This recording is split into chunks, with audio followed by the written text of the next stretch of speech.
Hello everyone, hope you're doing well. I wanted to do a quick video today, and this is basically thanks to TZZV. TZZV has got access to the mobile version of War Thunder Edge, and has provided a bunch of gameplay. I'll leave links in the description to the videos if you want to see the full ones, and also we're going to be doing a series of videos over the next week or so looking at War Thunder Mobile, basically thanks to TZZV, because I can't get access to the stuff right now. So, the thing I wanted to point out in this video is the voice lines that are available for the crew. Now, these ones seem to be shared across the different nations, so it doesn't seem like there's independent ones for different nationalities, at least right now in the mobile version, but just listen to some of this. I'll play just a bit of it, and then we'll go through it, because it's just nuts how much detail is in this stuff.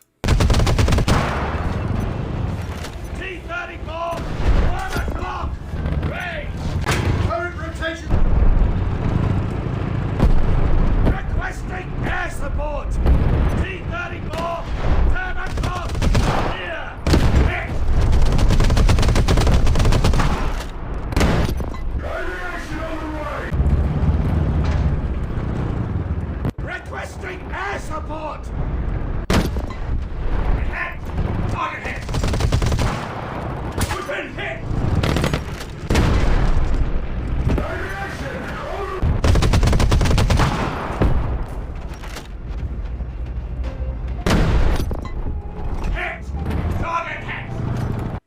So you can see that there is a massive, I suppose, rejuvenation of the voice lines. It's not just talking about hits, it's talking about the, I suppose, angle that they're at, 10 o'clock, as it said.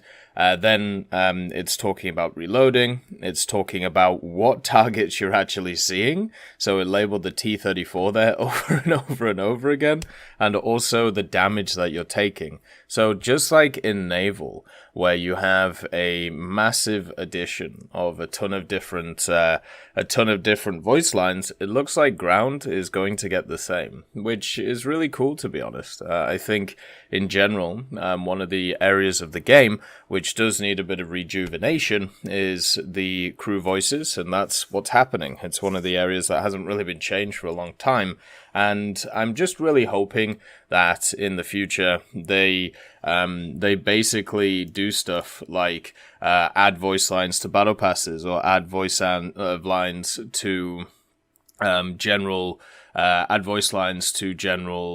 like events and stuff, so you can chop and change which voice lines you have. Maybe you could have unique voice lines from people. Maybe you could do stuff like Dota does, where you have, unique announcers when you go into battle, just to give you a little bit of feeling of interest, and also a little bit of different, I suppose, customization levels that people can have. One of the things we've talked about a lot when it comes to War Thunder is the idea of customization, the idea that you really want to have a ton there, because that's what will keep people interested in the general game and keep people pushing forward to be able to, have a bit of fun, which should be quite nice.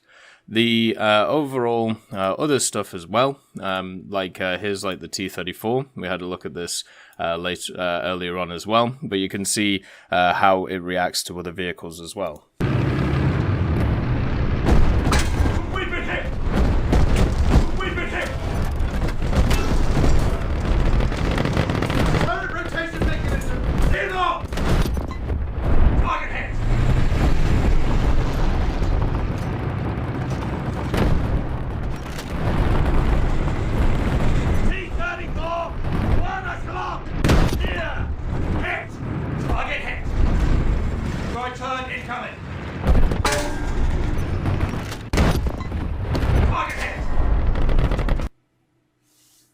So you can see with all of that stuff, right? You can see with this, it's actually also putting in the other thing that ships do, which is right turn, left turn, straight, backwards, reverse, all of that stuff. So it's doing also directional things at the same time. The other thing that's amazing to me, and we'll go into this more in a later video, the actual fidelity of this game is insane for a mobile game.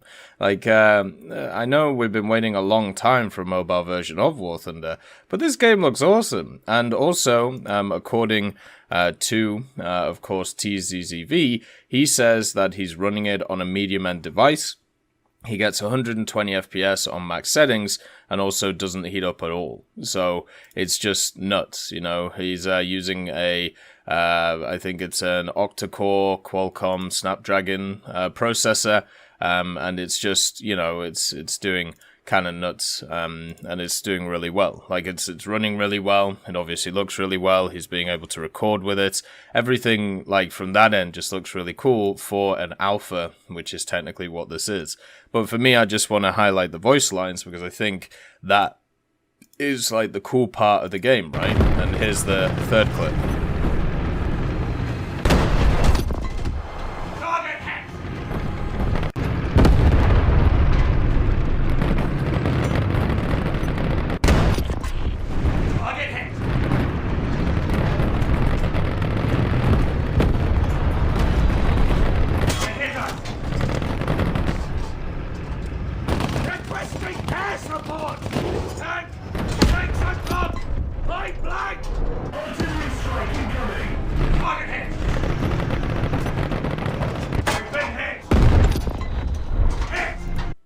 So we've got request air support, artillery incoming, basically everything you can think of in the game now will have some kind of voice line attached to it.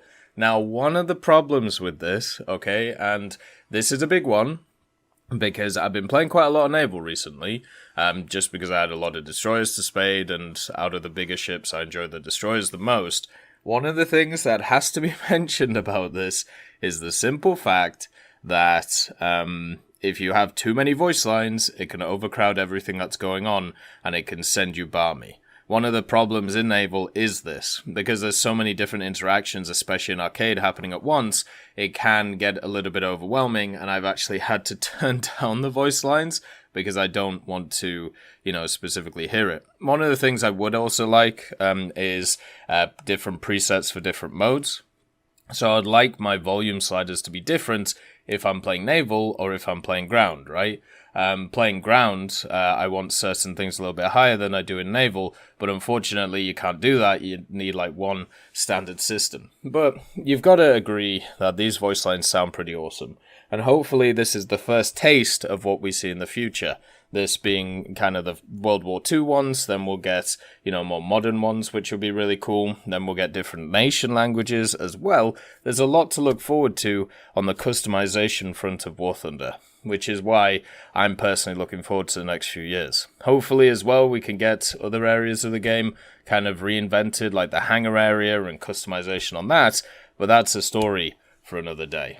As always, I hope you have a wonderful day, and I'll see you next time. I'd just like to thank Millie Draper, Juan the Panda, Nick R. Cupila, Carrion Crow, Gus Irenicus, Pyman, Merciless Reaper, Orange Tail, Teddy, Daniel Stanton, Moxie B. Young, Peter Grayling, Jerry Provolt, Bareen, Alan Hacker, Sem Arslan, Uncle Bean, Derek R., and Lafouche for supporting the channel.